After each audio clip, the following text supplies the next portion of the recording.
যখন হাসিনা সরকার ছিল তখন বাংলাদেশ জাতীয় পার্টি বিজেপির চেয়ারম্যান ও ভোলা ১ আসনের বর্তমান সংসদ সদস্য ব্যারিস্টার আন্দালিব রহমান পার্থ বলেছিলেন ৭২-এর সংবিধানকে ব্যবহার করে বারবার মানুষের অধিকারকে হরণ করা হচ্ছে।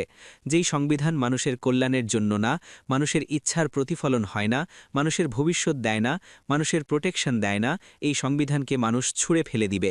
কিন্তু বর্তমানে সংসদ সদস্য হয়ে সেই সংবিধানের প্রেমে পড়ে গেছে পার্থসহ পুরো বিএনপি সরকার। সংসদে আলাপকালে জাতীয় সংসদে সংবিধান সংস্কার ও সাম্প্রতিক রাজনৈতিক প্রেক্ষাপট নিয়ে আলোচনায় সরব হন বিএনপি জোটের শরিক বাংলাদেশ জাতীয় পার্টির চেয়ারম্যান ও ভোলা ১ আসনের সংসদ সদস্য ব্যারিস্টার আন্দালিব রহমান পার্থ। তিনি বলেন, বর্তমান সংসদ একটি ব্যতিক্রমী পরিস্থিতি তৈরি করেছে, যেখানে রাজনৈতিক বিতর্ক ও মতপার্থক্য আরও তীব্র হয়ে উঠেছে।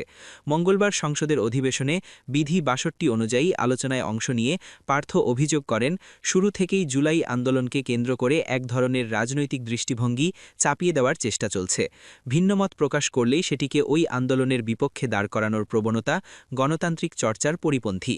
সংবিধান সংস্কারের প্রক্রিয়া নিয়ে প্রশ্ন তুলে তিনি বলেন, যদি সত্যিকার অর্থে একটি মৌলিক পরিবর্তন বা নতুন সংবিধান প্রণয়নের উদ্দেশ্য থাকত, তাহলে তখনই একটি বিপ্লবী বা অন্তর্বর্তী সরকার গঠন করা যেত।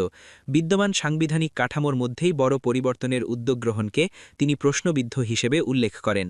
হাসিনা সরকারের আমলে যে সংবিধানের প্রতি এত প্রতিহিংসা ছিল, বর্তমানে সংবিধান সংশোধনের সুযোগ পেয়ে কেন পার্থদের মতো নেতাদের আবার সেই সংবিধানের প্রতি এত প্রেম জাগ্রত হল?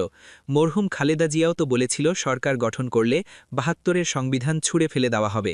তাহলে বিএনপি সহ তার গঠিত সরকারের অঙ্গ সংগঠন সবাই কি এখন জাতির সাথে বেইমানি প্রতারণা করছে?